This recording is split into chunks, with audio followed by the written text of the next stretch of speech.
Hey everybody, John Popola here, and this is a very special episode of Dad Saves America, and let me give you just a taste of why. Have a good time. Thank you, Mr. President. Thank you. Thank you very much. Mr. President, I have a gift for you. Yeah, I didn't have meeting with Trump at Mar-a-Lago on my 2024 bingo card. So I was invited to moderate a roundtable conversation, and we had a little bit of extra time at Mar-a-Lago. And so we ended up having this conversation with a group of investors and entrepreneurs about the future of the country, about the future of the economy, about the impacts of AI. And I got to ask questions that I think matter to us here at this channel. You know, how should we think about education for our kids, the value of college? How do they, as employers, determine who they should hire, especially at the entry level? That part of the conversation, I think, is really, really powerful. And I strongly recommend you share it with your kids because there are some great insights there.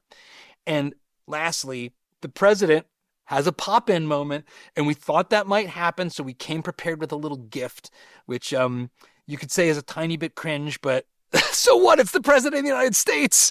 So you don't want to miss that. Watch the whole thing. That's a fun little teaser to something extra weird and special. But that's enough for me. Let's get on with the conversation. Thank you for being here this afternoon. We are, of course, here at Mar-a-Lago. We just had a great discussion, a great panel. Dave, Kathy, John, Asaf, thank you for contributing those remarks. To our guests, Bob, Justin, and Eric, look forward to your comments independent of our panel, but also in response to maybe some of the things that we said. But we're here because we are free-thinking investors, all of us. We may not have voted the same way a month ago today, but we all think for ourselves. And John, thanks for moderating this. Yeah, well, it's how could we not come together and talk a lot longer than can be on a panel? Yes. Sitting here, we've got it looks like we're ready to be inducted into Doge. Senate. Right? Into the Doge needs all of us.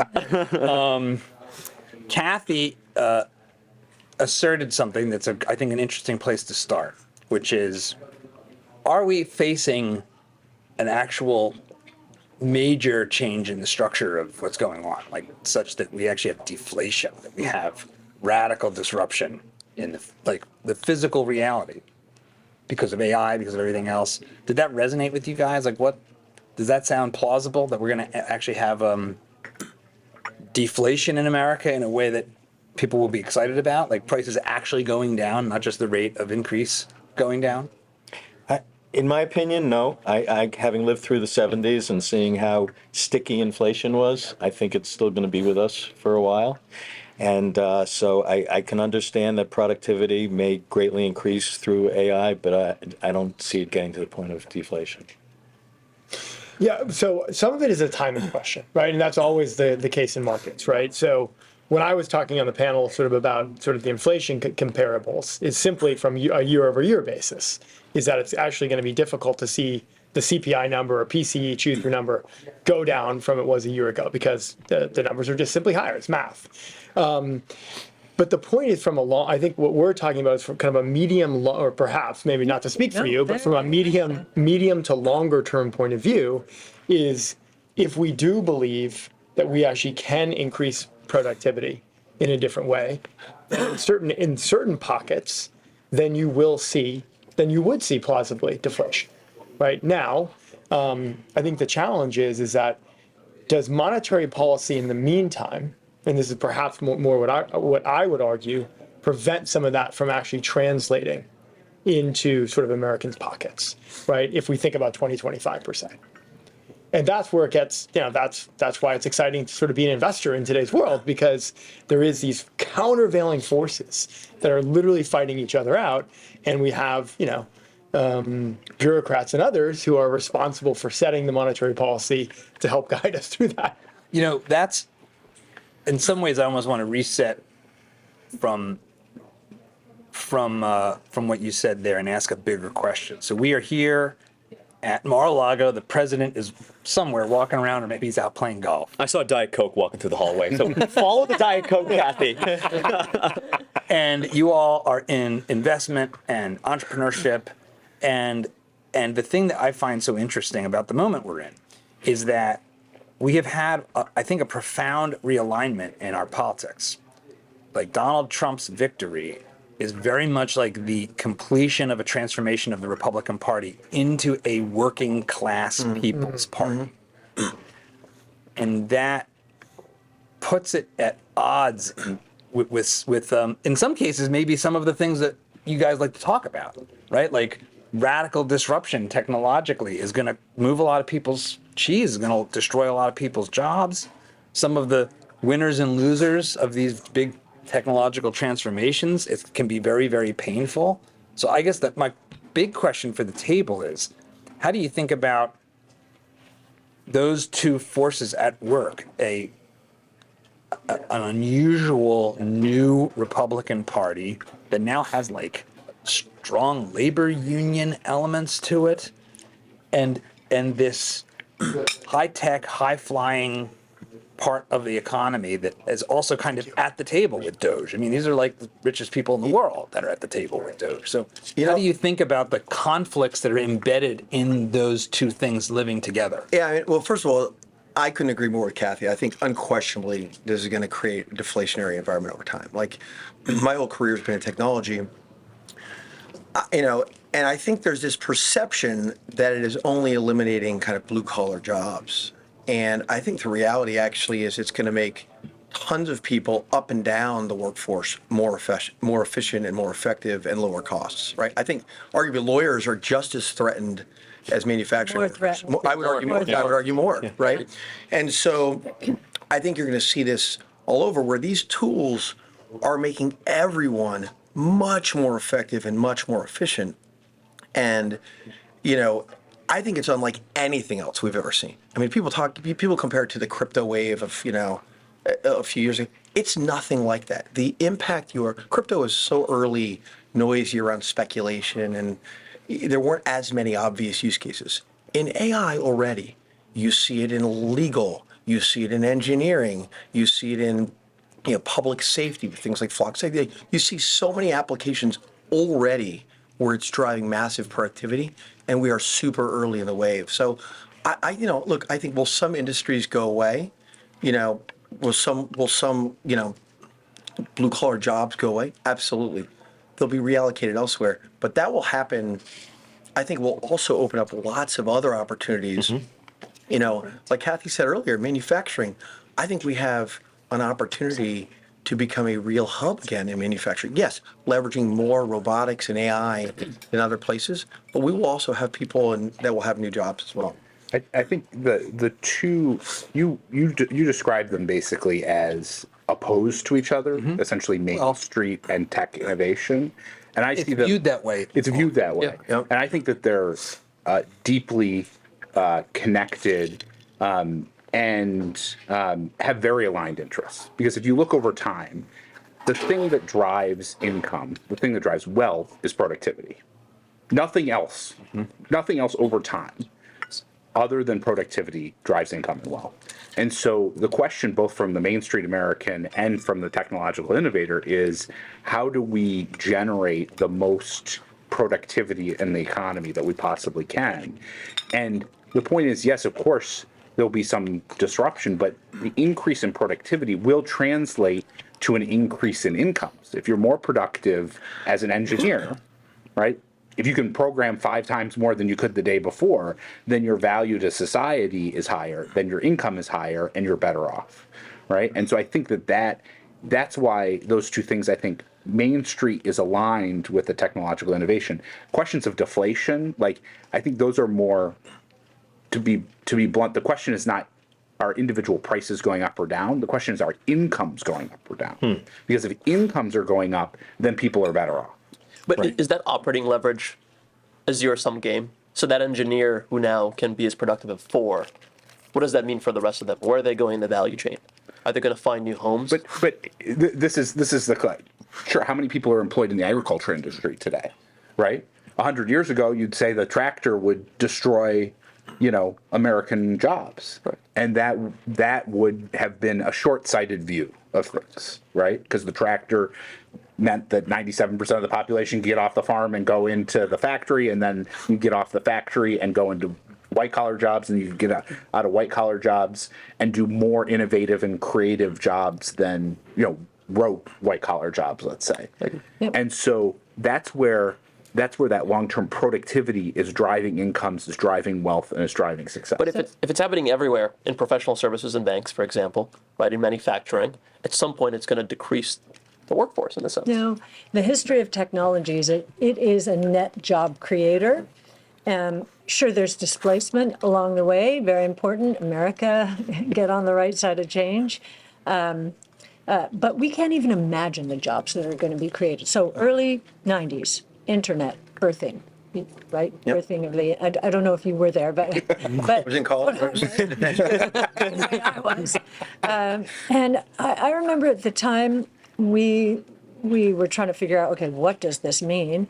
And were we thinking about Uber and Airbnb? We were not thinking about that. But those were massive job creators and, gave the workforce incredible flexibility. I just want to go back to deflation here. Our research is centered around something called Wright's Law. Wright's Law is a relative of Moore's Law. Moore's Law in the semiconductor space is a function of time. Every 18 months to 2 years, twice the power, same cost, or you can state it differently. Wright's Law is working better in the semiconductor world today than Moore's Law is. Mm-hmm. Wright's Law is not a function of time, it's a function of units. And it says for every cumulative doubling in the number of units produced with a new technology, costs decline at a consistent percentage rate. So we have very low bases, and so we have many cumulative doublings, 1 to 2, 2 to 4, 4 to 8, ahead of us in multi-omic sequencing technologies and even AI. Electric vehicles were at an even higher base, so it's really starting to move the needle. So let me give you some of the stats. Those percentage declines for every cumulative doubling. Industrial robots, for every cumulative doubling, and there are fewer than 1 million industrial robots in the world today, and we think there are going to be more robots than people longer term. So just give you a sense. Lots of cumulative doublings again. For every cumulative doubling in the number of industrial robots, cost decline 50%. Wow. Electric vehicles, so electric drivetrains, 28%. AI, 48% when you combine hardware and software. But the astonishing thing about AI is those cumulative doublings, and what we're using, it was hard to get to this, is a measure of data per unit of computing power. Mm-hmm. That cumulative doubling is taking place in less than a year's time. So AI training costs are dropping 75% per year. AI inference costs are dropping 85 to 90% per year. This is a massive deflationary wave. And I think the Fed is too tight right now. That metal, I'm going to show you, since we're a small group, I'm going to show you that metals to gold ratio so that you understand what I'm talking about. It is signaling something pretty provocative here. Well, please, I hope you put it in this one. While you're looking for that, I want to make sure I understand, as probably the most layperson at the table, the mechanism here. So if I'm hearing you right, you're saying that as the number of a technological product or unit very dependent on unit growth doubles, that the cost goes down. Is that simply when you have to make 10 million cars, you figure out ways to do it cheaper than when you're making 5 million? Yes. Why? Yes. Why It's did called a learning curve associated with technology. Every technology submits to learning curves, and this rule that I'm talking about is consistent, meaning it's a different decline depending on the technology. But the reason it's named Wright's Law is a civil aeronautics engineer in the early days of airplane manufacturing, which was the new technology of the day, observed, as he was analyzing, he observed that for every cumulative doubling, 1 to 2, 2 to 4, costs went down, by the same percentage rate. I think that was 11% back then. And now we're at these crazy numbers. So, consider the source. I've been saying this for a while. Inflation did stay sticky it was 3 to 3.5% range. Now it's started down again. So, right, in the short term, I don't care. I really don't care. Long term, this is where we're going. And think about your top pick for a second, Kathy. Yeah. The Tesla Model 3, Tesla Model Y. The Tesla Model Y I bought in December of 2022 for 60 grand. You can buy a new one today for 38. That is outright deflation from $60,000 to $38,000. Yeah. And the car's even gotten better. And so we think about deflation, we think of it as Bob, prices going down, but you'll remember when a man by the name of Bill Dudley, who would have a lot of fun here in Trump Mar-a-Lago, not a big fan of the president, but he was asked at a town hall, the Fed officials should do more town halls and hear from folks like us and working class Americans. Absolutely. And in 2011 in New York City in Queens, a man went up to him at this town hall and said, "Why is everything so expensive? Why is housing? Why is food, Justin? Why is it so much more expensive?" And Bill Dudley said, "Well, the iPad this year is twice as good as the iPad last year, which means the price has effectively gone down." Yep. So definitely out of touch. It's not measured correctly. It's not measured correctly. But to Bob's point, we might not see the outright deflation in price level, although we're already seeing it in autonomous vehicles and electric vehicles. The idea, by the way, that FSD has gotten 100 times better, Kathy, Oh, yeah. and it's actually cheaper today Oh, yeah. than it was a year or two ago, it shows that this is actually possible.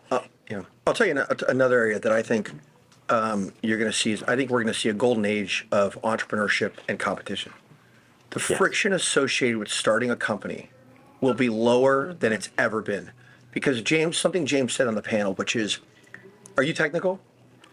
Okay. More than your average bear, Okay. but that's a low bar. I'm not. I meet many entrepreneurs that have an idea, and the constraint is I got to go find someone to build it. Right. I don't have, right? And I believe fundamentally in this idea that talent is everywhere, but opportunity is not. And you will now be able to whip up as a non-technical person an app, a product, a feature in a way that you could never do before and build businesses and create more competition. And so prices in those industries will come down over time because people will be able to replicate software that big companies have spent a decade building in literally minutes or hours, right? And I just think you're not only going to see this in the U.S., by the way, you're going to see it globally. Many other countries that have historically been outsourced dev shops are going to have entrepreneurial booms. And I think that's going to really create an acceleration of productivity. Who's got a counter view? Well, this may not necessarily be counter, but I think I'd encourage folks or people listening. It's scary to hear about AI. It's scary to hear about displacement, right? I think that's a right word because we see it in front of us and we say, wait a minute, I do that and you're telling me AI or a robot is going to do it better than me, more efficiently. That means I'm going to lose my job. And in the short term, there is going to be disruption. But we're exactly right. We forget that in 5 years, 10 years, there's going to be technologies, use cases, new opportunities that no one in this room around this panel is as sort of informed as we are, have no idea, right? Think about, the BlackBerry iPhone story is a great example. When BlackBerry came out, revolutionary, right? That we could have email on our phone and everybody had one, not just businesses, right? It was on the Oprah show, right? Famously. And then Crackberry. The Crackberry, exactly. Then the iPhone came along. And what did that do? Certainly disrupted BlackBerry users and disrupted that company because they no longer were innovating.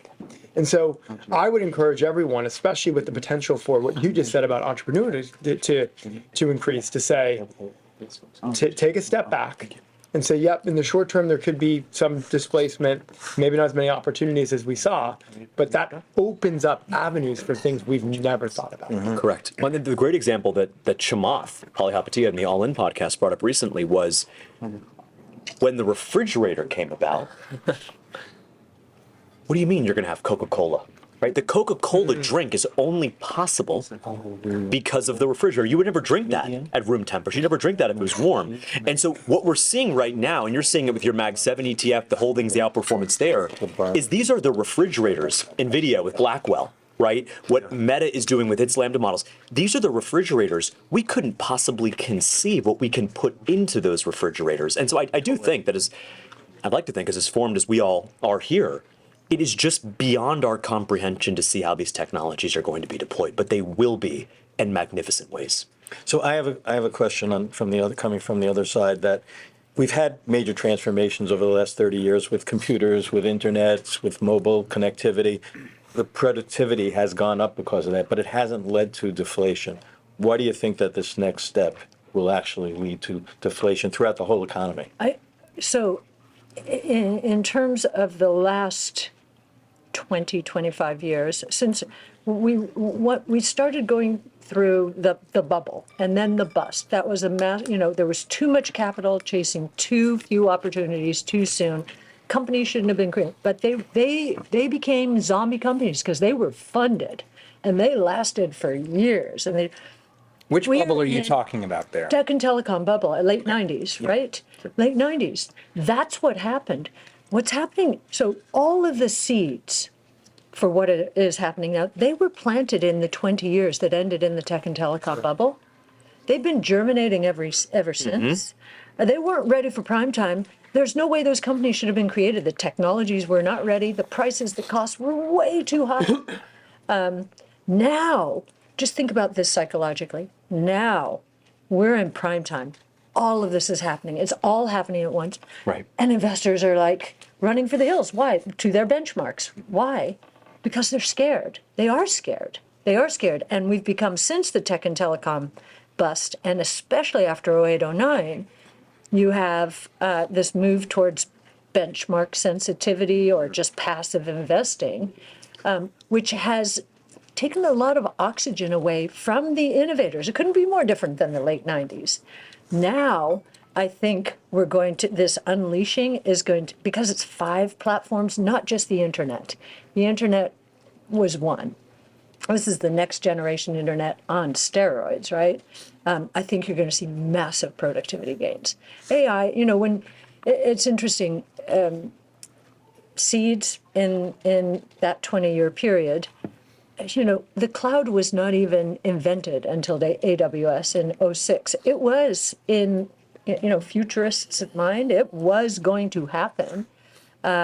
Deep learning didn't happen until 2012.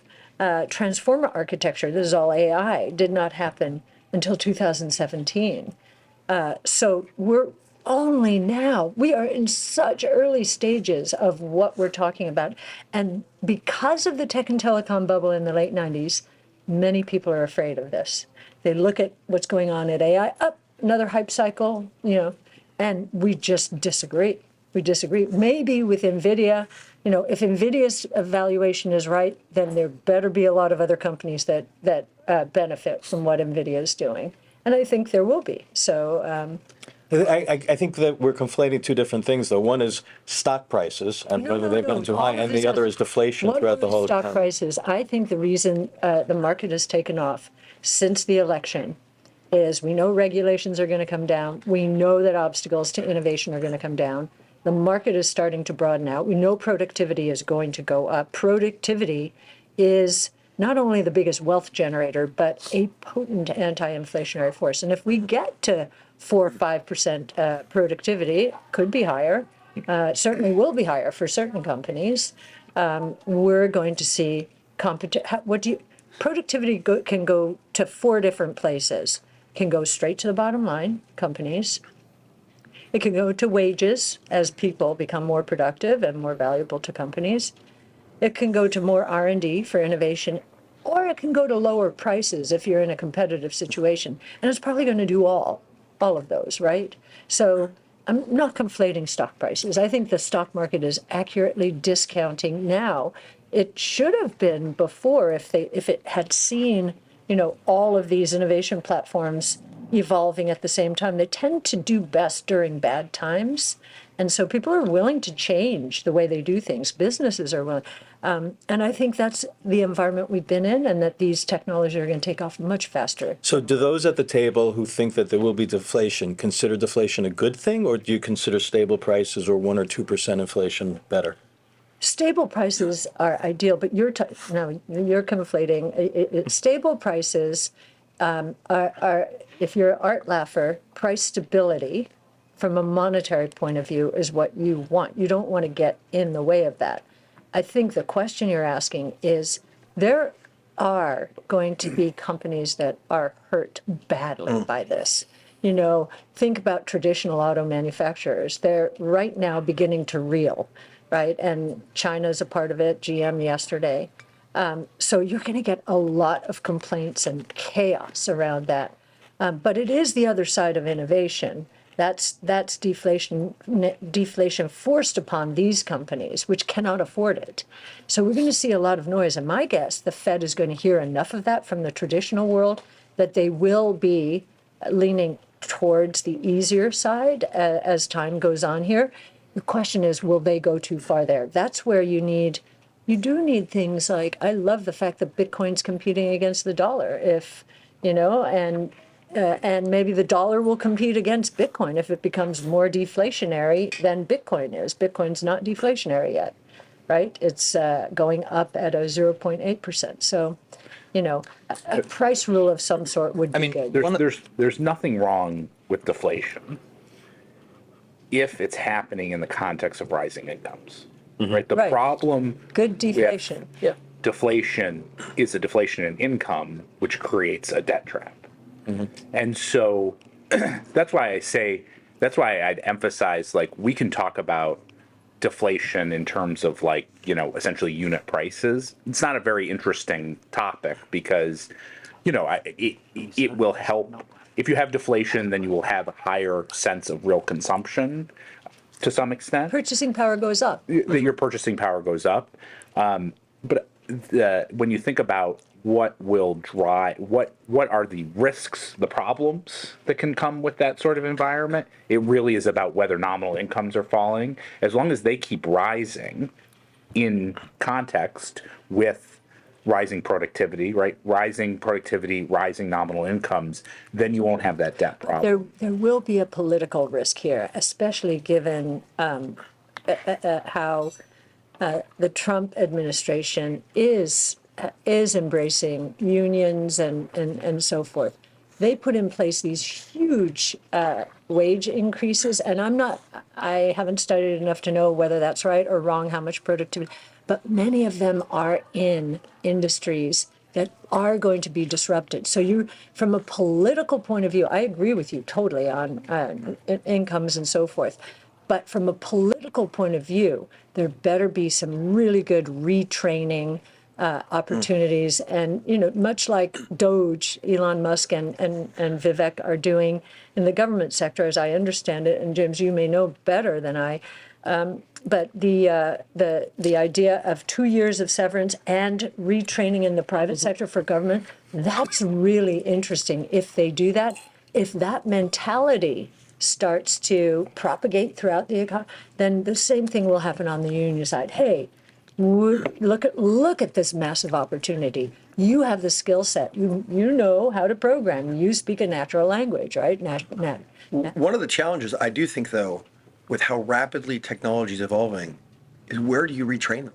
Where do you retrain? Like, I think it's hard to know. A lot of it will be what industries will be relevant from a training perspective, even in 5 years, much less. This is true, right? Like, because things are. Well, you're touching on something that I think all of us with kids in college right now, or college age, are struggling with. It's like what are the building blocks that actually matter for me for what I'm going to do in the next phase of my life?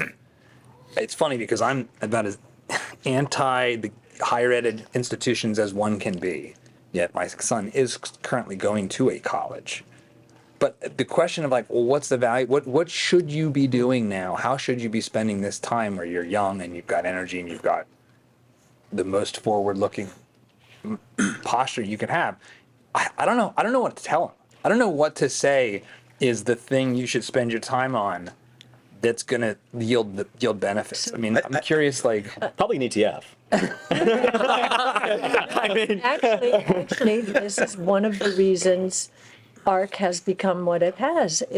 Our brand is all around disruptive innovation and educating people to get on the right side. And I'm not talking about we give our research away. It's on our website, arc-invest.com. So many young people are interested in it and inspired by it and come to us saying, okay, well, how do I go about doing it? So, these 5 platforms, just an investment firm focused on where the world is going, not where it has been, giving away research and also giving it away to educational systems, including middle school, as I mentioned earlier. I think that's really important for us who are in the investment world and understand or think we understand or doing the research about how radically things are going to change. I think it's up to us to pay it forward. So I certainly think, impossible question to answer realistically, but at least as I think about my kids who are not yet in college, but in a pretty wide range, I certainly think getting them comfortable with technology early Absolutely. is important. Like what in ambiguity and just looking at different types of technology, being exposed to whether it's AI or just whatever it is, having them not be afraid of technology. I almost think about it like when I was growing up, like math was the thing. Like if you had real comfort with math, you had like certain confidence of navigating the world, I would argue. I think now, there are people that are afraid of technology, right? They see new technology. Do you really think that's true? I mean, Gen Z, they're about as hyper connected as one can possibly imagine. Well, you're talking about social networking. I'm talking about there are a wide range of technology, right? Like I'm talking about being willing to fix something that breaks in your house. Not just being online, like being maybe even understanding kind of basic concepts around coding or playing or tinkering and playing around with those things, how to build. Even if coding won't be a valuable skill in the future, understanding how it all works and the kind of underpinnings of it, I think is pretty important.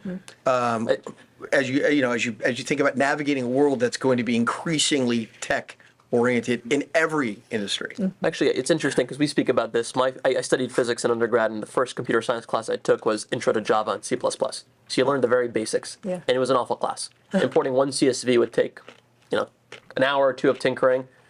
Today, somebody downloads Python with one package, one line, imports, whatever data they need, even from the cloud directly, and then you have ChatGPT or Anthropic helping you analyze the information. And so they make it so easy that sometimes there's no friction where you kind of build that intuition for how the technology works.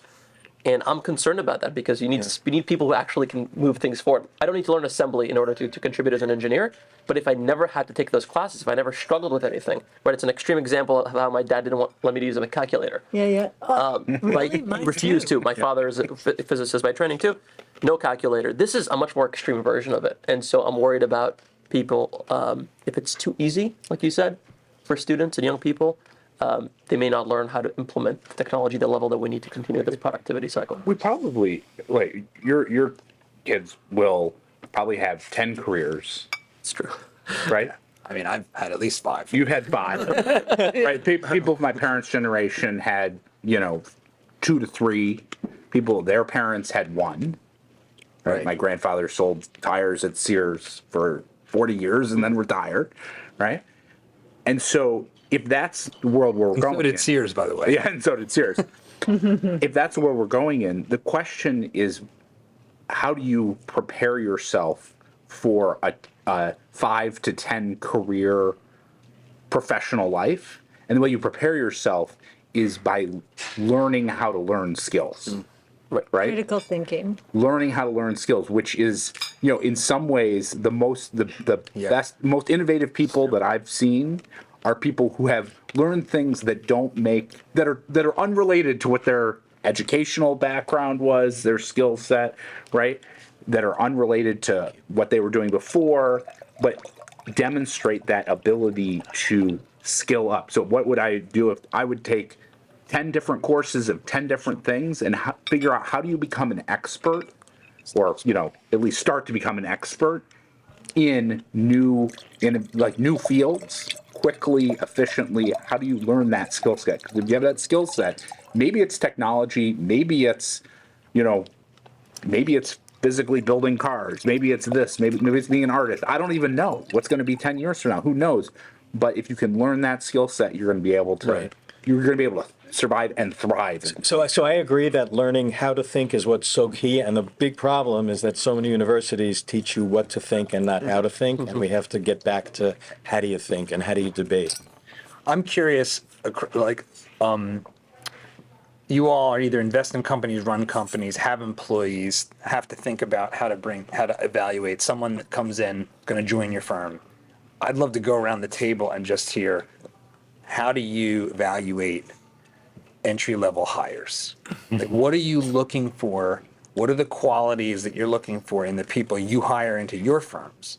Because I just think that's an important baseline. Let's start with you. Okay, I want to see somebody with a fire in their belly, someone that has faced some adversity and gotten over it, and I'll ask them, how did you deal with those issues and problems that you faced?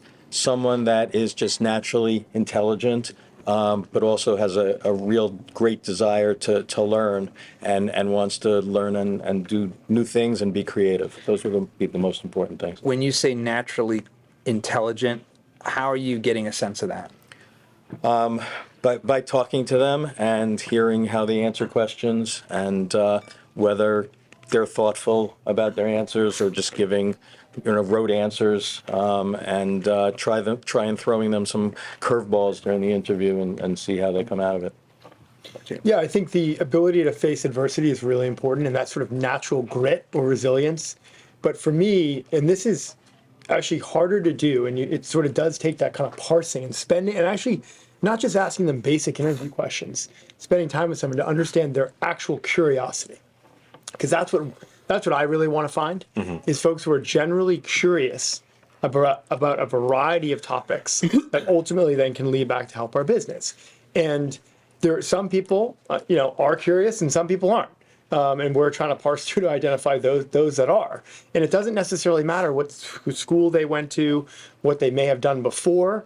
But if you can identify those traits, sort of that natural hardworking and that grit ability to kind of self-persevere, combined with that level of curiosity, to me, at least at my firm or our firm, makes a really good employer. What's been a thing that you use to gauge curiosity? Is it just do they ask questions, or is there more to it than that? Well, first and foremost, someone who's asking me a lot of questions, I actually quite like, right? Because I know that they've come in prepared and actually are willing to ask who will be their ultimate, superior, to use like a corporate term, right?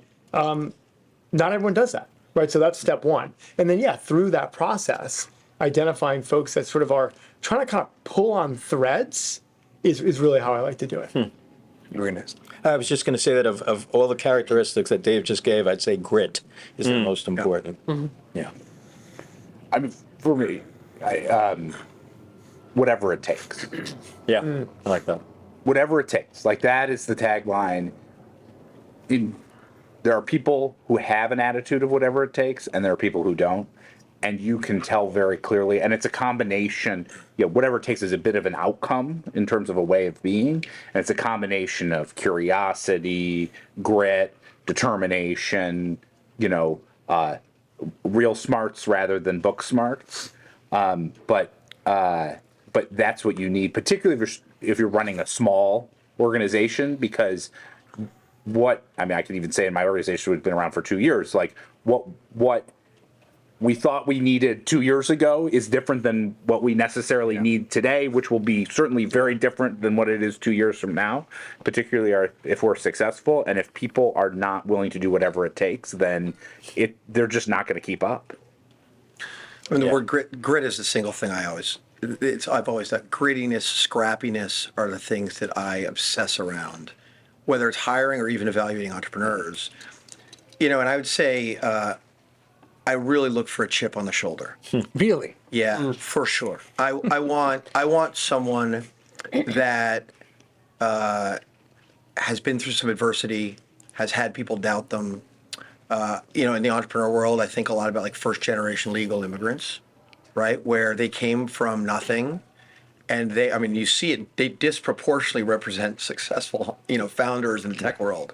And you see that shines through in the grittiness, in the hours, in the ambition, in the in the not wanting to fail, into knowing how much them and their family have been doubted over the years. I love that. Like if I can identify a chip on, and I'm from a small town in the kind of middle of nowhere, Vermont, and it's funny, as approaching 50 years old, I still feel some of that, right? I felt that the first time I showed up on Duke's campus, like, do I belong? So many rich kids and fancy schools and everything.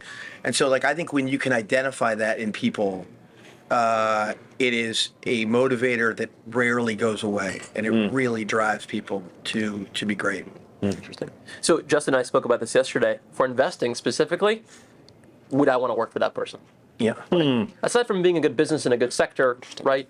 These are things that are sometimes not driven by the entrepreneur. Like, would I leave my job today and go work for them?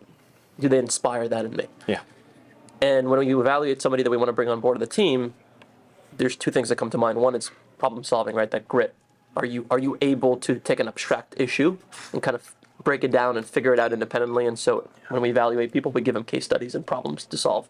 Some of them are not solvable. Sometimes we present them with the wrong answer to see how they react and see how they think through it.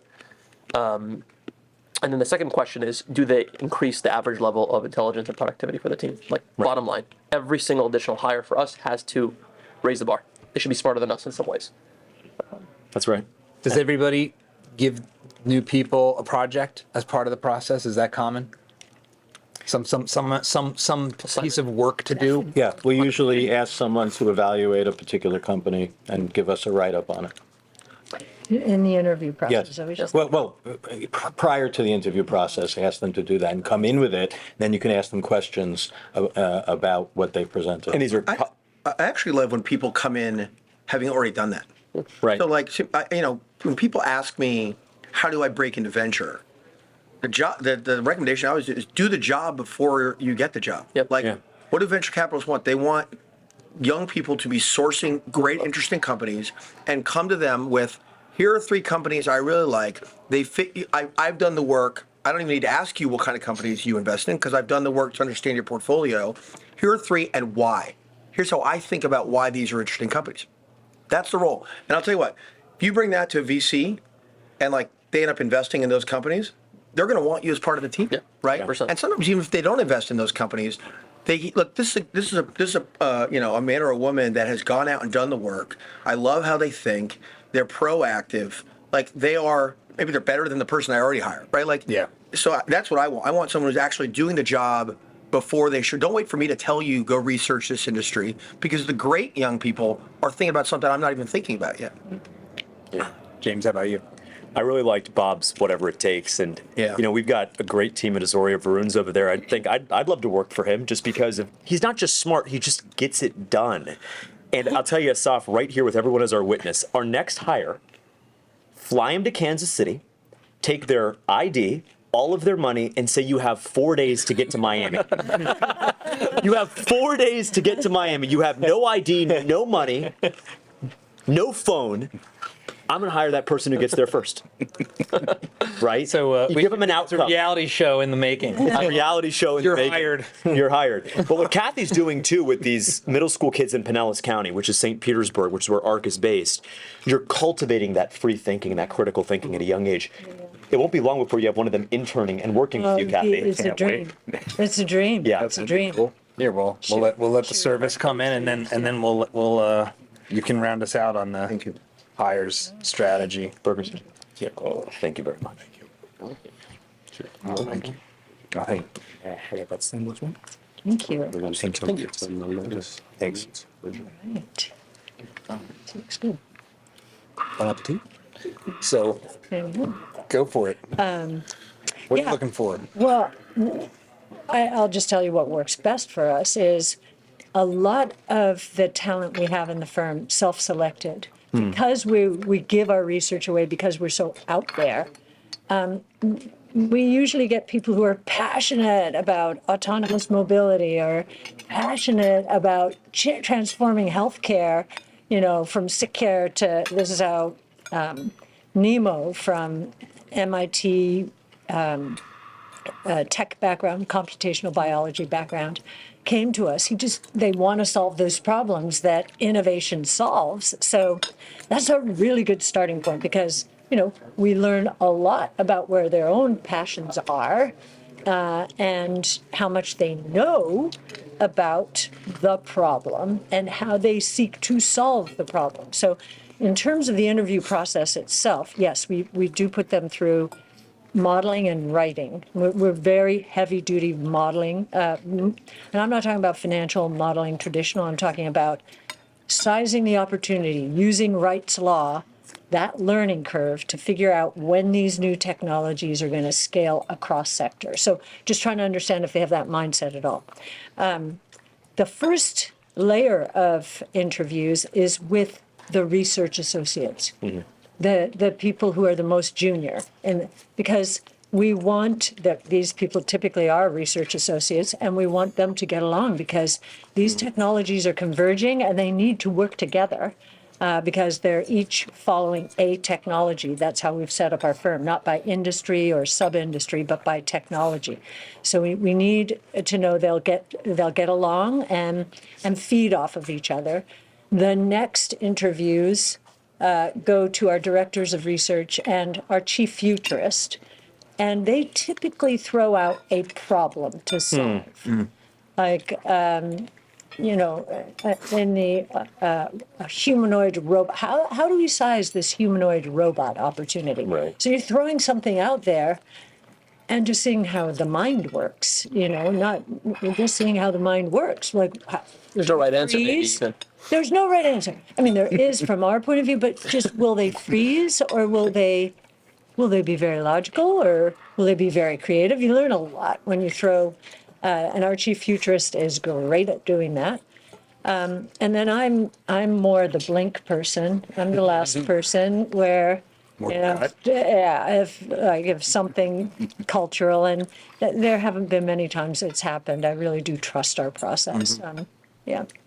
So one of the things the theme I'm hearing, which I was expecting to hear, was that these are fundamentally, they're kind of like a set of virtues that are not necessarily skills. I didn't hear very much in the way of particular tactical skill expertise. Is that because, people are going to learn the particular skills needed inside the firm? But it's interesting. Nobody really. Maybe you came closest, but even so, it's a given because if it's not there, they will fail. Yeah, agreed.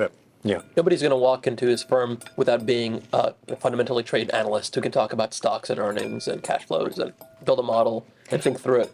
Well, not in our case. We often hire from school or industry. 100%. And so with the Sanford C. Bernstein philosophy, it is easier to teach a computational biologist how to read financial statements, put them together, understand what they mean, than it is to teach an MBA computational biology. Correct. Right. I meant this for his firm specifically. Yeah, but I imagine you have, deep, That's a great point. Vertical. Yeah. Modeling may be a kind of unique exception, but generally, in almost every instance, I much prefer horsepower and the attributes we describe to any sort of experience. I like, especially as I think about portfolio companies that I work with, the best companies, Uber didn't go hire a bunch of folks with taxi cab management experience, right? Like Airbnb didn't hire a bunch of hotel executives. Like you're reinventing industries. You want smart, gritty, scrappy, ambitious, young, often younger founders and folks. And so I don't, if hiring or recommending folks, I think very often experience can be a detriment to innovation because you're used to thinking about it one way as opposed to taking kind of a first principle. Let's rethink the way this is done. Yeah. what does first principles mean? What's a way? White sheet of paper. In our industry, it means forget benchmark. White sheet of paper, top down, is how big is this opportunity going to be? And Wright's law helps us get to that ultimate size of that market. And then bottom up is,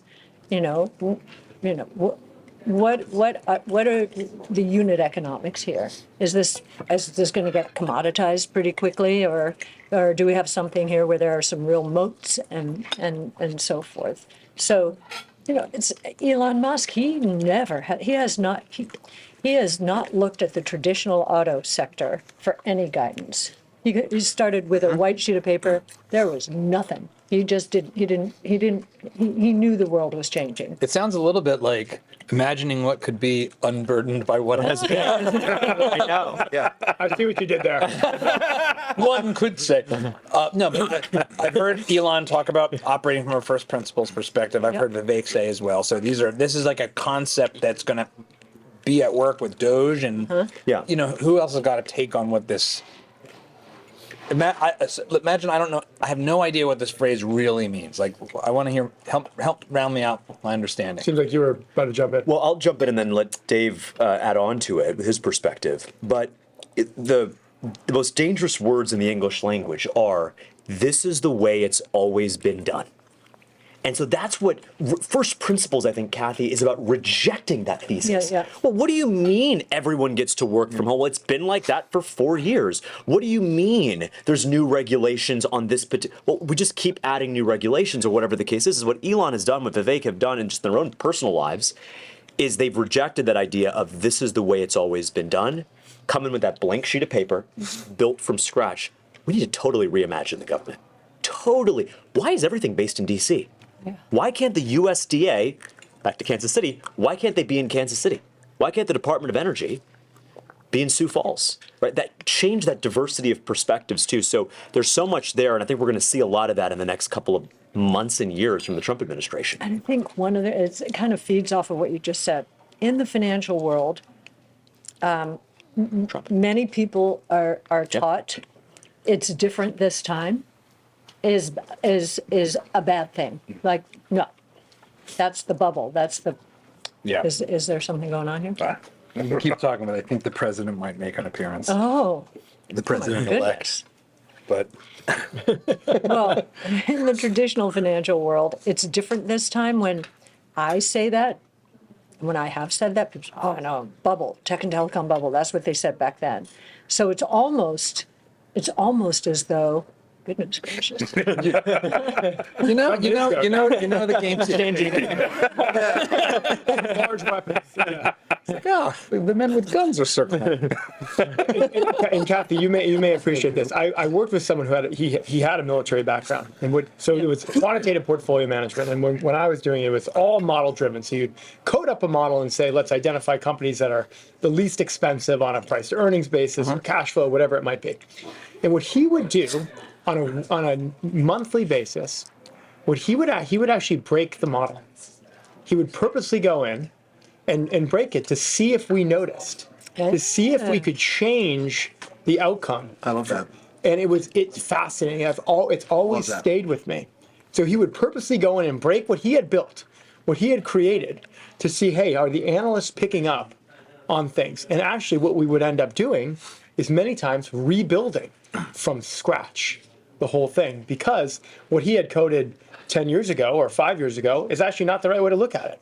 And it would cause us to kind of like get out of our mold, break that box, and do it from scratch the right way today. I mean, if you're hiring, what I was thinking about is, if you are hiring great people that are younger and earlier in their careers, a lot of times they should be doing exactly, like they are rethinking constantly how it's done, right? And I think one of the challenges, a lot of leaders, they're insecure. And so they don't want to listen to feedback from underneath. But I think if you are doing your job correctly, hiring people that are better than you in a lot of ways, and you can really kind of leverage their thinking, that's how, to me, companies and organizations stay ahead. That's how they continue to get better and better and better.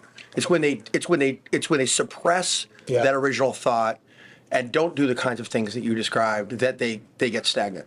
Particularly in financial markets, if you're going to generate alpha, it means you have to have a non-consensus view.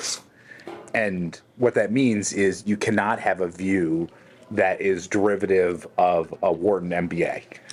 right? Right. like that will I'm going to go into the market and buy exactly what everyone else is exactly, buying and I at the want price they want it. the same analysis and do the same model and That's the right. same approach and the same way of thinking. And so that's why what you see is you see a lot of the most innovative asset managers are actually, the vast majority of actually who they hire are not people who have traditional finance expertise in order to be able to create non-consensus thinking about the world. And part of what that is just go back to your first question about first principles. It's not that it's totally independent. It's that what they're doing is they're looking. Ladies and gentlemen, the 45th and 47th President of the United States. All right. Thank you, Mr. This is a President. nice group, very smart-looking group. Very nice. We're having a conversation about you're going to open up the golden era for the United States. This will be the golden era. We're going to do a good job, and you'll be very happy. We're going to do a very good job. Where's Kathy? Kathy's right over here. Kathy? Hello, Kathy. How are you? Congratulations.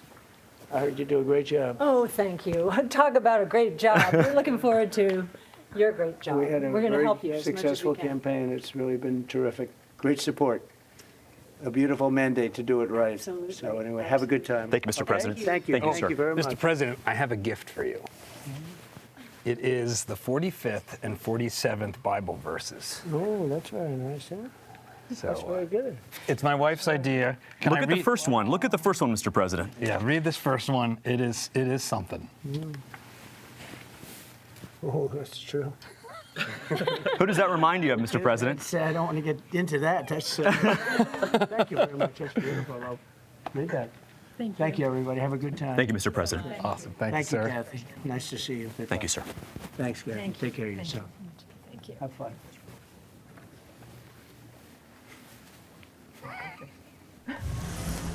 So I know that some of you love President Trump, some of you don't.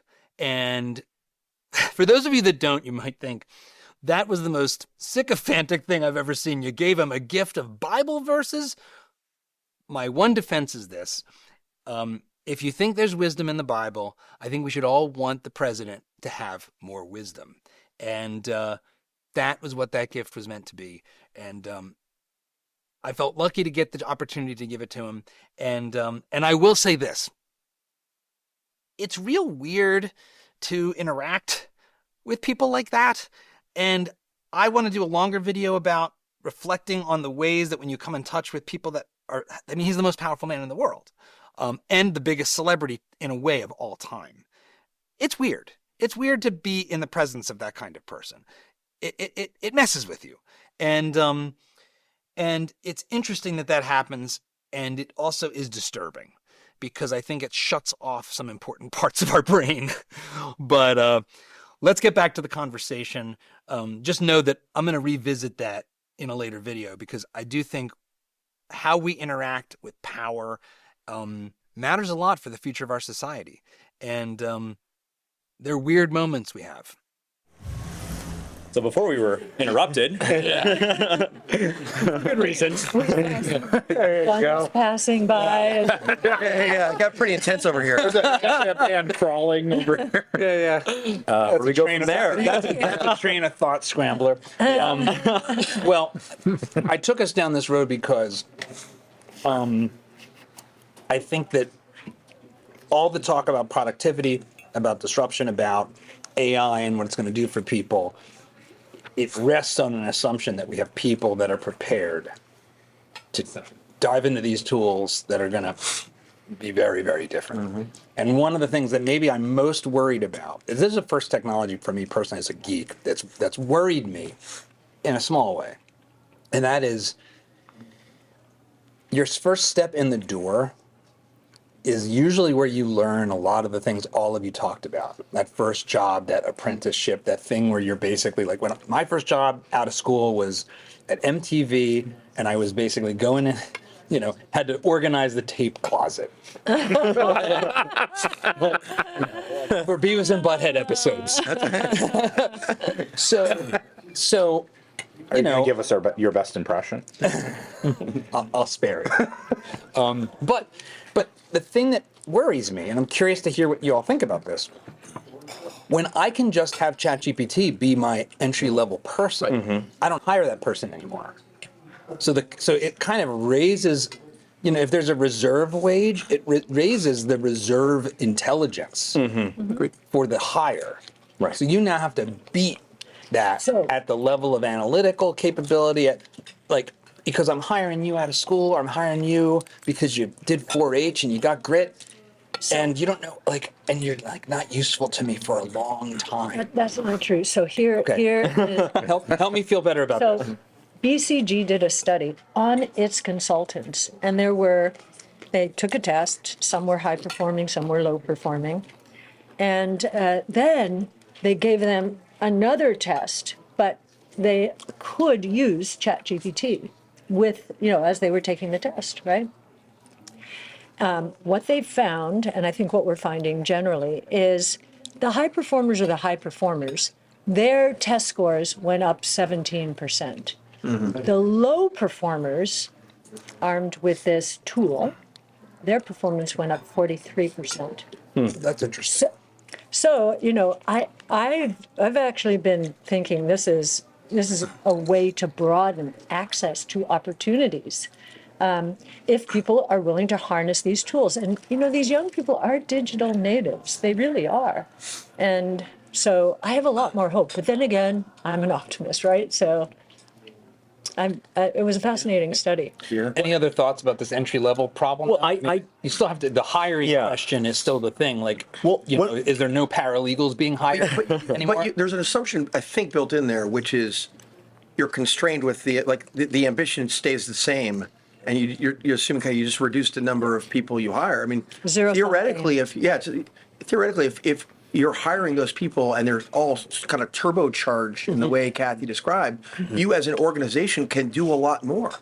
And rarely do I come up with do I meet organizations that are like, oh, we don't know what else to do. It's usually we have too many ideas, we don't have enough people to execute against them, we don't have the right.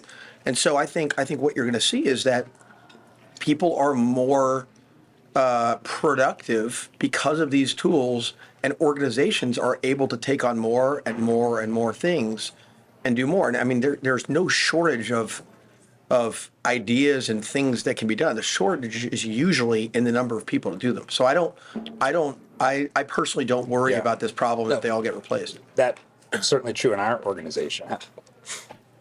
What do you think, David? Do you feel like you see this dynamic changing? Let me offer sort of maybe a silly but sort of real world example from my children, right? And they are 7, 8, and almost 9.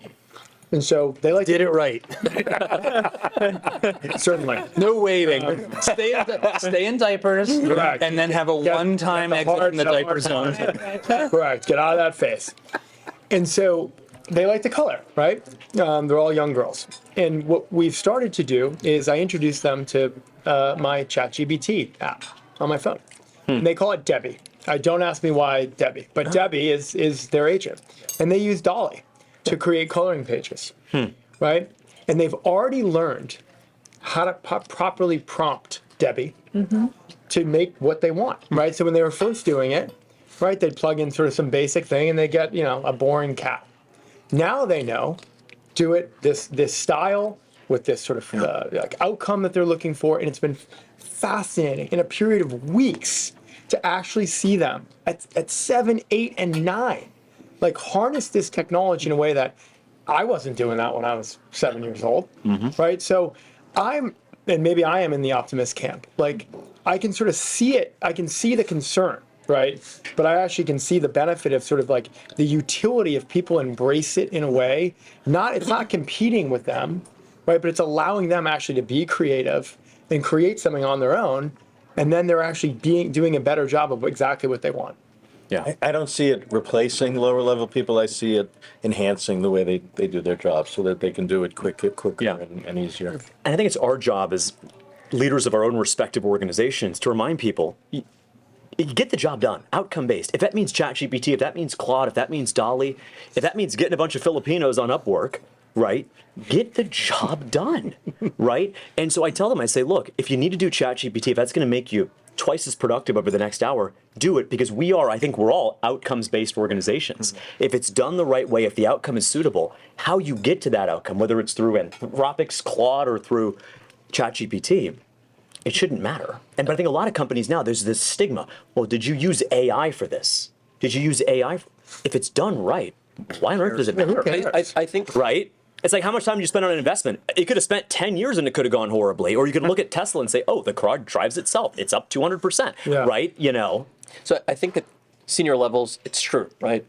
If the question is about training young people, it's a little bit different. There, the path also matters, right? Because I do believe you need to struggle with ideas and struggle with skills to build the knowledge that you need to develop.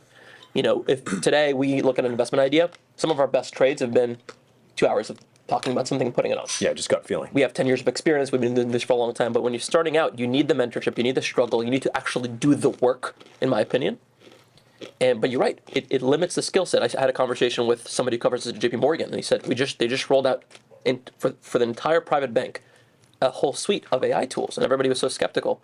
He said it's incredibly powerful. It records every conversation, every email. It aggregates every client profile. So when I call him, he has automatic notes. What did we talk about last? Oh, interest rate swaps. Oh, what was the stuff concerned about? What are recommendations from the bank that he can now apply to me?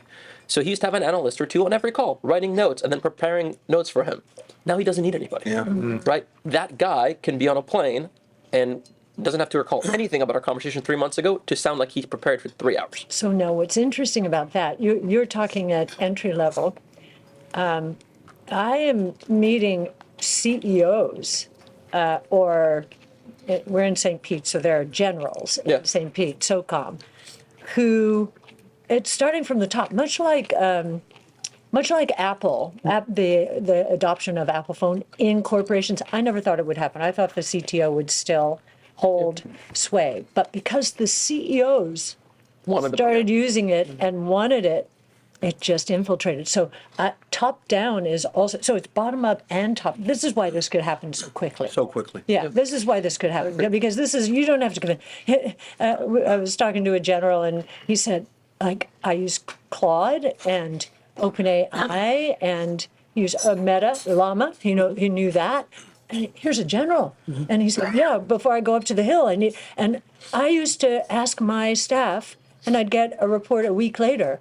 Now I can just ask ChatGPT. It knows SOCOM is, documentation is out there, and it's able to summarize, and I can testify before Congress. So, his productivity has skyrocketed. So he's an easy sell. Agreed. And you've got the young people coming in who are like trying to push it up too. It's like in the middle that, It stands out to me across all the major hype cycles as the product and the technology that so quickly adds value right, in so many different use cases, right? And what you just said is, I think it's going to happen even faster than anyone thinks. And I go back to legal, but I think it's true for all these knowledge workers. Some of these industries that have historically been protected from a pricing perspective because of knowledge or training, they're going to, you talk about deflation, they are going to see their professional services get crushed from a pricing perspective. No one is going to be paying $1,500 an hour for, some lawyer to like redo my deal docs, right? Like it's going to be near instant, because I'm going to be able to, as a non-legal person, say, hey, I just want to train these 2 or 3 things, do it, and by the way, like map it against, all the training data you have across all these other similar deal docs. Yeah. All that stuff is going to just, I think get really compressed in a way I actually think might be even faster than some of these blue-collar workers that we're talking about. I right? agree. For a lot of people, just going back to your entry level question, as fondly as you look back on organizing the tapes at MTV, It wasn't that fun. like, yeah, that sucked, right? And there's a lot of shitty work that new entrants into the workforce have to do, because we don't have good solutions for them to do it more efficiently. Like taking notes at a meeting and then summarizing them, like, for a top college graduate, it's not like great work that gets them out of bed in the morning. right? But they could learn a lot through that struggle. Yeah, I look. But there's, Yeah, and for me, it's important. I think like you think about where they can contribute, and maybe they can learn those things in different strategizing with the different ways. person, right? Sure. It's not the note; it's the process of getting into the head of the client and thinking about what the client needs and coming up with the strategy and stuff like that. The writing of the notes is not the thing. Look, and so a smart part of the story here is also it's not just productivity; it's also, frankly, just like satisfaction, like worker satisfaction. Are they happy with what they're doing on a day-to-day basis? And if we, in the same way, people running oxen, right, were happier to be on a tractor, so too does this offer that same opportunity. I broadly agree. I think there is this one element, though, that I worry about a little bit, maybe even sort of in our class, so to speak, and that is, you hear all this talk of like work-life balance, and the people that celebrate work-life balance are complete hypocrites because not a single one of them did work-life balance to get to where they were. Right. Work-life balance is the thing you say after you worked like a complete crazy person for a decade and a half, and now you suddenly are like picking the fruits from the seeds you planted when you were like doing grunt work and for 100 hours a week, and then your future self comes in and you say, well, the thing I really realized is I need to have work-life balance. And I wonder to some extent, some of like looking back on things that sucked and saying, well, yeah, actually that sucked, might be throwing the baby out with the bathwater.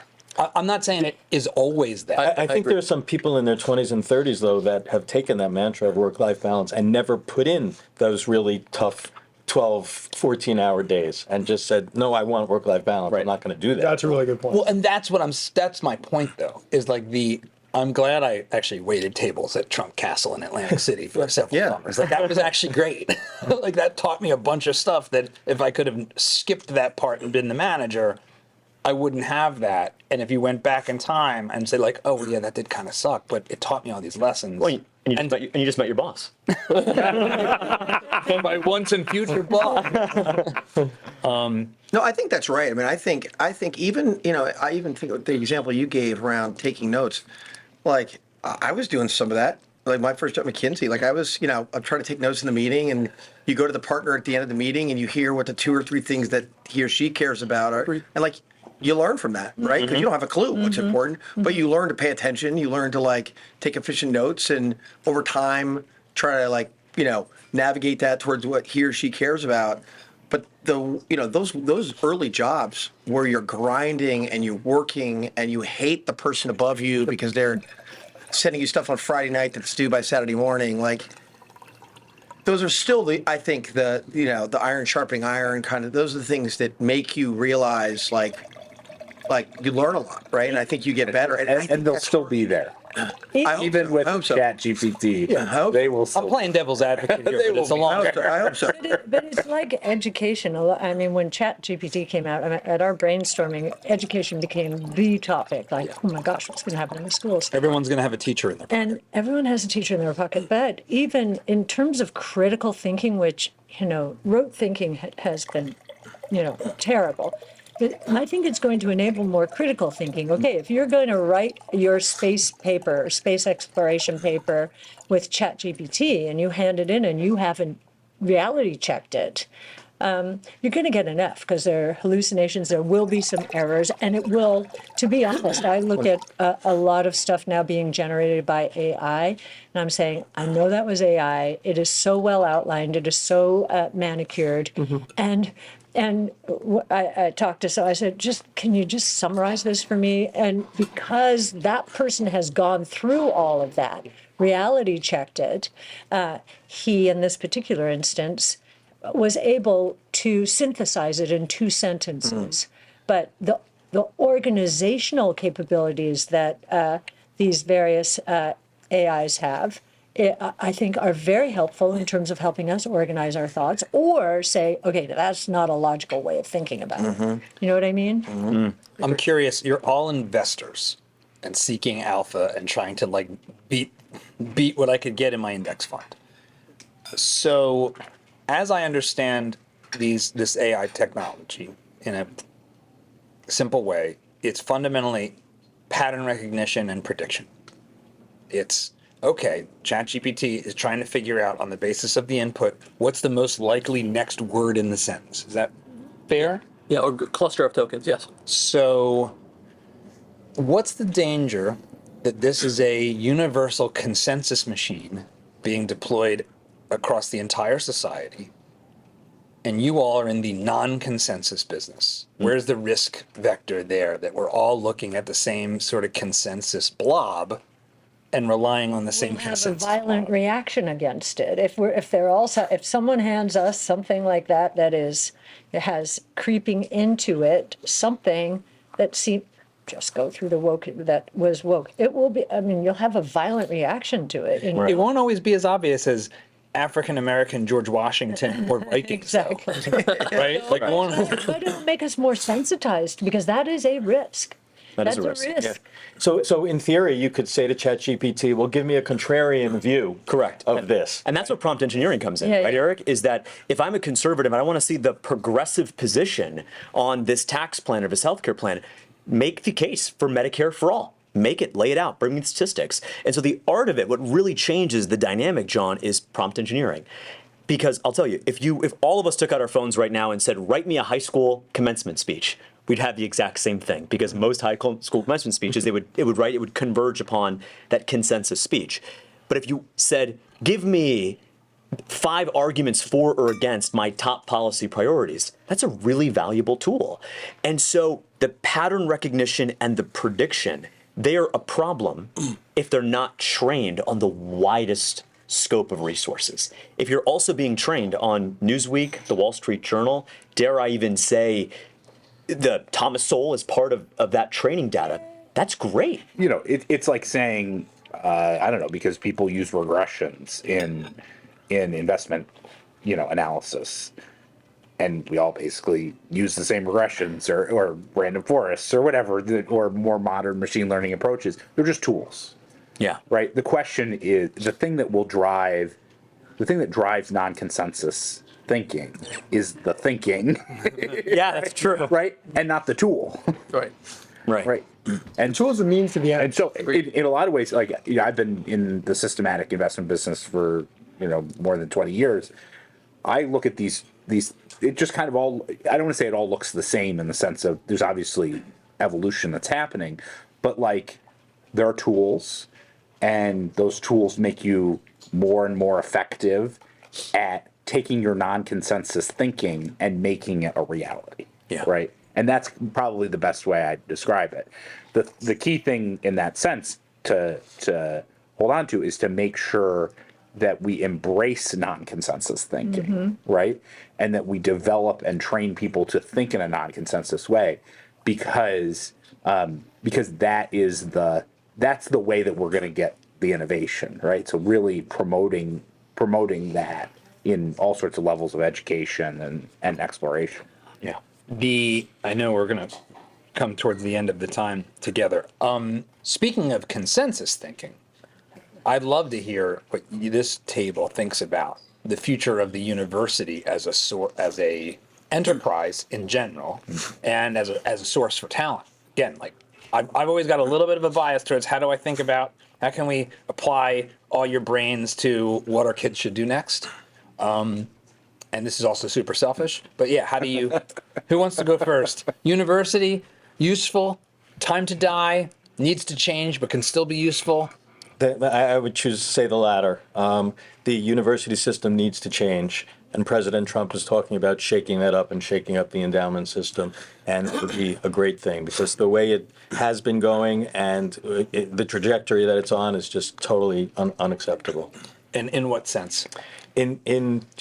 Well, first of all, for so many universities, it's only liberal groupthink.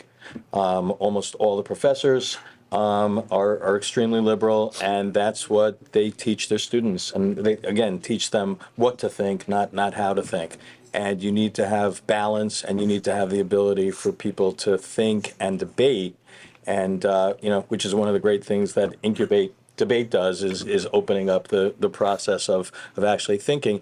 and universities have to go back to when that's what they did as opposed to the way they work now. Yeah.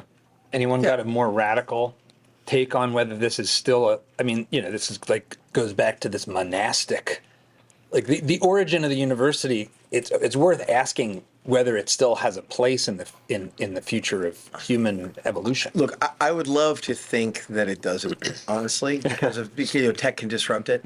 I think it's actually much more of a longstanding institution than.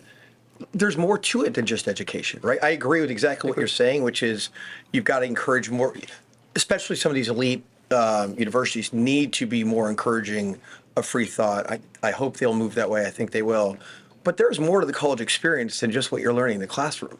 Like that is where you guys, or I guess high school, but like that's your networking, the feeling of community, going to the big football game, the basketball. There's a lot there that people want to be a part of, that you develop as a person, that you don't get from homeschooling or even going right into industry right away, right? And so I think that there still is a really important role that plays. But for a lot of these top universities, the kind of education that you described, I think, is turning a lot of people away and giving employers some second thought around how much do you want to be hiring from them, which if that flips the other way, that can really kind of disrupt a number of, especially the higher. I mean, the reason people go to those top universities is the perception that it's going to enable me to get better jobs and change the trajectory of my life. If that changes, then I think you're going to have a reshuffling of brands. But I do still believe that there's more to it than just the education piece. That's really important and unique, even from high school, right? You're at a different point in your life. Agreed. And I don't think that's going anywhere. Well, it's vital, right? And I would argue maybe we're already seeing it, right? Just in the last month, the Wall Street Journal has had a handful of articles talking about this. One was an article talking about how the Ivy League education does not have the sort of same value to talk about the brand, right? So essentially, the article argues is that talking to actual employers saying, I used to specifically have like a criteria, right? I'd look for Harvard, Yale, the list goes on. Yeah. And now they're saying, actually, I look for the opposite. Then a few weeks ago, there was an article talking about how, and maybe that's right or wrong, but the point is it's being talked about, right, in mainstream media. Yep. Then there was also an article, I think most recently, talking about the growth of the schools in the SEC. Right, Mississippi State, exactly, Auburn, Clemson, and all, and that's in the ACC, but it's but we're not football guys. Exactly, we can talk about football on another podcast. I went to Penn State. That's it. But basically, the enrollment of those schools from the Northeast, from Connecticut, Massachusetts, has exploded, and it's exploded less so for the educational point. Some of it is people fleeing the kind of liberal takeover, but it's because of the experience, right? And so people are interested in sort of being part of a different type of community where people are rallying around a football team or a basketball team. Not because they're playing, it's because they want to be part of that. They want to spend their 4 years part of that feeling together. And I think that sort of sea change is maybe already happening. I can't speak to like what are they actually teaching when they're there, and maybe the kids aren't going to classes at all. But mostly true, right? Which is probably true. But it tells you something that the experience that you have as a young person remains vital to be part of that, to kind of be coming up and learning kind of how to, at least when I was in college, how to be a proper human being, right? And not just, a crazy person I was in high school, is not going away. And there's actually a hunger for it going forward. I think to one of Justin's last points, which, there are some skill sets that are vital depending on the industry someone wants to enter. Where if you develop... You're talking about gender studies, right? No, but I'm talking about math these days, statistics, data analytics of all kinds, the sciences, physics, chemistry. I mean, you do need to feel that firm foundation. I think that it depends on the person, but I would not have been good self-teaching myself on all of that.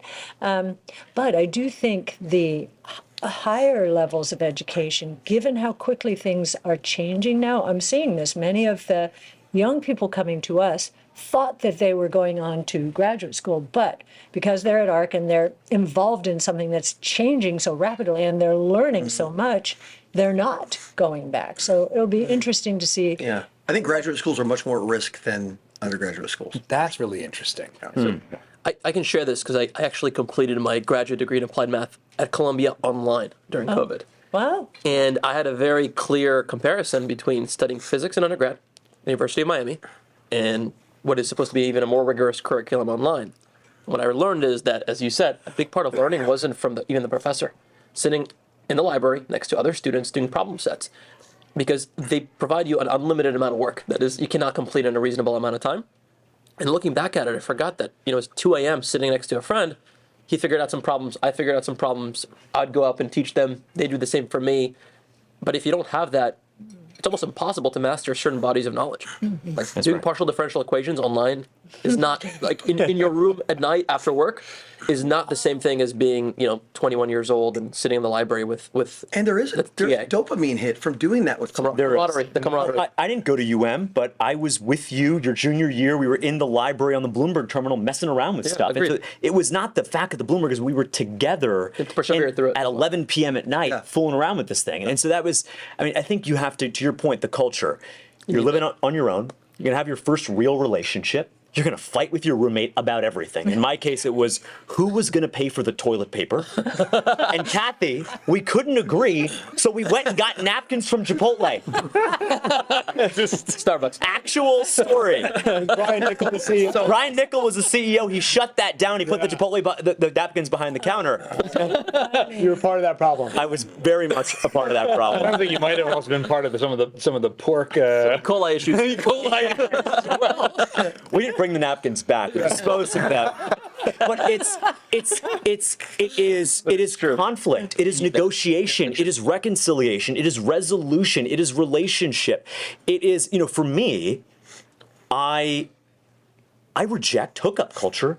I had to go through that, to tell you the truth, in a way that was painful to see. And I'm better off because of, having gone to university and through that. I definitely learned much more from my roommates, late night conversations, going to events around DC than I ever did in the classroom. But at least it brought me to one place, Justin, where I could debate with people. But it also needs to be a community that welcomes people. So as you guys know, I'm Israeli. If you compare what happened at UM on campus, University of Miami, versus UCLA, and Julio Frank, our president, just went to UCLA, there was a literal camp.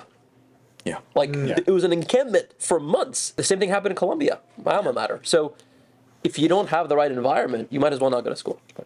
Part of historically, the college environment, of course, was educational, but it was also community building. Yeah. And I think as we've created more and more fractured communities in the higher educational system, we've really broken that broad community basis. And it's not just educational, it's also, religious institutions used to be broad-based across a community. And so if you're looking for radical suggestions, like coming back to the idea of a year of national service in order to create broad-based community around shared set of values, that's a thing that I think is missing in the educational institution. There's lots of different ways to learn. Some people learn great online, some people learn great doing projects, et cetera, et cetera. But that key institutional role is failing. And that creates a lot of second and third order consequences throughout the rest of society as those people transition from being children to adults. I think that's right. The challenge we face, and I think it's pretty profound, I think it touches everything, is that this experience has become monumentally expensive. Right? It's like there's 1.5 trillion in student debt that doesn't need to have happened, and it's been capitalized into exploding bureaucracies that don't seem to have the kind of market competition that usually flushes out a bunch of worthless people doing nothing. Right. Yeah. Usually, your company fails and they're all fired. Or the recession hits and the tide goes out, and you're like, hey. So Bob, and that's staffs. That's why a lot of them. Administrative. Just tons and tons of layers and departments and unassociated with the actual end product to the student.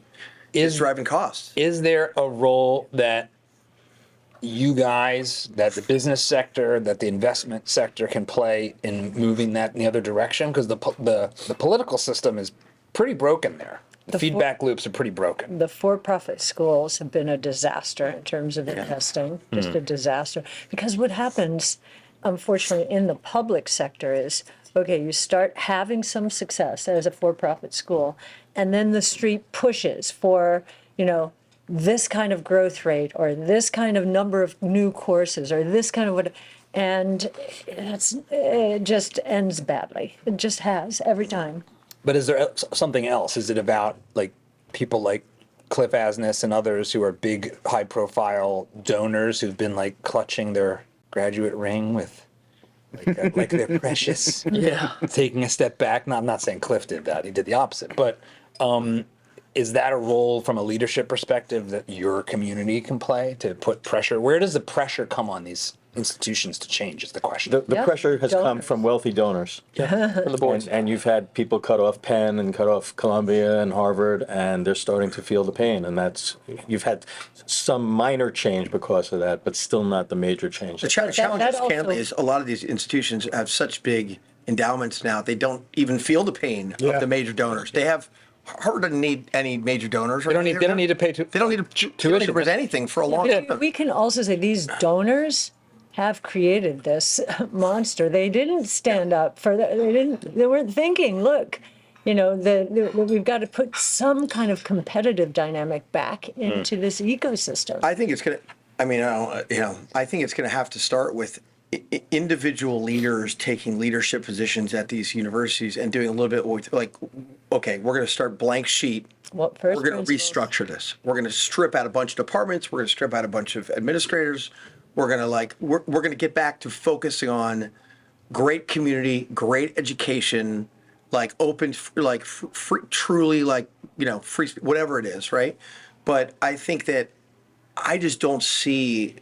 I mean, certainly donors trying is, I think, a helpful step in the right direction. But a lot of these institutions, they don't feel it yet. They will. Think it will. But it'll take a while. I had a boss in the 90s, early 90s, who was outraged at the tuition pricing and thought, it had gotten to a level, it was going to cause the demise of our educational system. It did not. So that was the early 90s. That was 30 years ago. But I think this has been percolating underneath. Everybody knows the system is broken. Right. People aren't paying, though, realistically, people aren't paying for the education. And that's the problem is there's not a capitalist element to it. I know. I mean, look, It's very third-party payer. It's very- moral hazard on steroids. well, think about it. Eric, would you lend money to Hertz at the same interest rate you would lend money to Apple? No. No. So why do we give gender studies majors the same fixed low interest rate as a math or computer science major, knowing that the gender studies majors have a higher unemployment, lower lifetime earnings? The solution, I think we probably can agree, is just capitalism. Reinvigorate capitalism. Good underwriting. Let the market set the interest rates for each major. Oh, gender studies, 12.5%. Math, oh, I don't know, 2, right? and so you do the things that the incentives and disincentives permit. And so that debt, Kathy, it would have been a heck of a lot lower if, we have to mortgage the house for you to get a gender studies major. Why don't you look at something else instead that actually brings value? By the way, you're letting very young people make these very big decisions. I once met a PhD in literature who broke down, cried, I didn't know this person, had $500,000 of debt.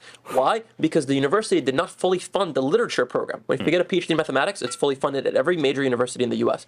But literature might only be 1 or 2 students at the department. How do you possibly repay that? So there's no credit underwriting at all. Yeah. Forget about the interest rate, just the capacity. Yeah. You should not be in a position where you're 26 years old and have $500,000 worth of debt unless you are in a position to repay it. If you're going to be a dentist or an anesthesiologist, it's still probably a dangerous amount of debt at a young age, but at least you can service it and you can fulfill your obligation. I agree. So those are not far and few between, those stories, and they're shameful, frankly. All right, last question. We got, the president just came in, the president-elect, 47 just came in. We've got a smarter group of people surrounding him. Yeah. So there's a lot of reasons to be optimistic, especially if you're right of center. What are you most excited about in 2025? It doesn't need to be political, but 2025 is going to be like the start of something new, maybe. What are you excited about? I'd say Doge. Just, a few $1 billion of waste that could be gone, and lower regulation to unleash businesses to end the capitalist system. I'd have to agree with that, but I think sort of an embrace of American exceptionalism, right? So even through a variety of whether it's good administrations, bad administrations, the American people and American economy are incredibly resilient and incredibly innovative. And now we're actually admitting to ourselves that we are. Right? And that's actually going to only further all the great things about this country that we can be. That's right. I have a lot of hope for focus on Main Street. Main Street in the last, 15 years has been left behind. I come from Main Street. I grew up in Detroit. In the 90s, I know what Main Street, how tough Main Street can be. And I think there's a lot of reason to have hope that a whole variety of different policies and different approaches that are coming are going to be able to reinvigorate the experience of, the small business in Columbus. And that gives me a lot of hope, because Main Street built America and it still runs America today. Yeah, I would second Doge. I mean, I maybe I'm overly optimistic, but I feel like the talent that this administration has the opportunity to be bringing in, Elon, Vivek, I mean, JD, like just over and over, really high quality, not just smart doers, people that can rethink the way things have always been done. And the idea that they could have a real substantive impact on the way our government is run and the cost and the efficacy and the productivity is, it's a generational project, right? In a way that we've never seen before. And so I am so hopeful that that has all sorts of downstream, truly nonpartisan implications around meritocracy and just our productivity as a nation. That, like, I hope my expectations aren't too high, because I'm just extraordinarily. I couldn't imagine two better people than Vivek and the greatest entrepreneur, maybe we've ever seen, working together to kind of lead this initiative. I'm wearing my pin today. I think Trump is going to bring our hostages home. I'm really looking forward to this administration keeping foreign powers in check and supporting Israel, because we're not just fighting our war, we're fighting everybody's war. I truly believe that. Even if you're not Jewish or you're not supportive of the state of Israel, I think what's been happening since October 7th is appalling. And Trump tweeted, or on Truth Social, a very clear mandate for our enemies. Yeah, I agree. And it ties in, and there's so much going on here. I really like what Dave said, is that we've always, I think, known we were the best, but we weren't allowed to say it because it was racist or nativist or something like that, that we are the best country in the world. We have the best people in the world. We're about to have the best negotiator in the world, re-level the playing field. I mean, think about markets. Reducing geopolitical risk premium, Bob, is a real thing. Right? What Besant's going to do at Treasury, what we're going to see with the revival of American energy. But for me, it's got to be AI. It's got to be AI for the reasons we talked about earlier, Kathy. It's not just making us more productive. It's going to 100x the labor force. You're going to have 100 agents. I'm going to have 101, and we're going to have them working. We're going to be competing. We're going to be competing over while we're sleeping, and they're going to be doing this in Asia and this in Korea. And so the idea that you can be 100 places at once, that's so darn exciting. Yeah, it is. Obviously, you've all said it in one way or another. I think of peace through strength, having been in the Reagan era, it feels a lot like that, and he's a maestro for sure. But I am looking forward to the broadening out of the opportunity, as Bob said, the broadening out. And in our world, that would be a broadening out in the market. I don't know if any of you have seen the Goldman Sachs study about concentration in the market. If you measure using the top percentile stock divided by the 75th percentile stock in all of the United States, doesn't matter where it's listed, we reached concentration levels recently that we have not seen since the Great Depression in the 1930s. And Say stock price in individual companies as a share of the total. Is that what you're saying? so it's the top 1%. In the case of the NVIDIA was maybe that one. Just think of it that way. Yeah. 1%, and then the 75th percentile market cap. Just over time, it's the same methodology. If you take that ratio, we have not seen this kind of concentration since the Great Depression, when the unemployment rate went to 25%, real GDP dropped 30%, and prices fell. So can you imagine? We had the same kind of concentration. Back then it was, okay, is this company going bankrupt or not? Right. That's the same kind of concentration we had recently. That just tells you how scared people have been. And I think the optimism, that's the thing we've been missing. The optimism is going to, lead to a broadening out of the opportunity, as will these technologies. They're all leveling the playing Well, for field. $20 a month, you can have a PhD level analyst by your side on your phone. I mean, any company can use that, not just the top ones. Absolutely. Absolutely. I think maybe the thing that, if I have to put one down, is I think it's actually really universally helpful that so many diverse, interesting people said they were for Trump. And not because I think Trump's the greatest guy in the world, even though we're sitting here in Mar-a-Lago. He's a flawed person like all of us. But I think it became so unhealthy to our society that people felt they couldn't talk about the candidate they supported. On either side. That is like Maoism. That is a path to your mind closing. True. And so I think it's good for everybody. I think it's good for Democrats. I think it's good for everybody to feel like actually everyone can say what they believe. Yeah. And you might not like it, but we can't have half the country afraid to speak their mind. There's no innovation, there's no progress, there's no equity, there's none of all the buzzwords everyone loves if half the country is silent. Because when half the country is silent, the next step is half the country is resentful.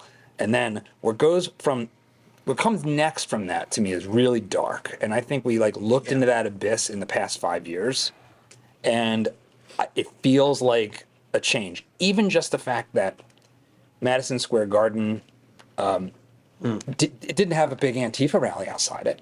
Yeah. Even before we were already tired of that. And I think that's good for us. Distinctly different than it was 4 years ago or 8 years ago. There's one other thing in terms of what I worry about. I agree with you on the change.